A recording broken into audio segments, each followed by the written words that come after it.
The Limitanei or ripenses, meaning respectively the soldiers in frontier districts or the soldiers on the riverbank, were an important part of the late Roman and early Byzantine army after the reorganizations of the late 3rd and early 4th centuries.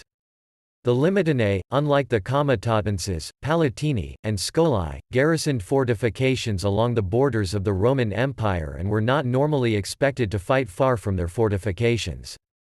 The Limitanei were lower status and lower paid than the comitatenses and palatini, and the status distinction between scolae, palatini, comitatenses, and Limitanei had largely replaced the older distinction between praetorians, legionaries, and auxiliaries. The Limitanei and palatini both included legionary units alongside auxiliary units. The nature of the Limitanei changed considerably between their introduction in the 3rd or 4th century and their disappearance in the 6th or 7th century.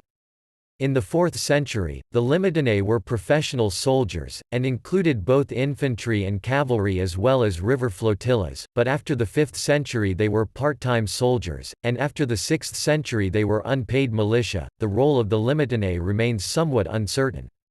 Hugh, Elton and Warren Treadgold suggest that, besides garrisoning fortifications along the frontier, they operated as border guards and customs police and to prevent small-scale raids. They may have driven off medium-scale attacks without the support of the field armies.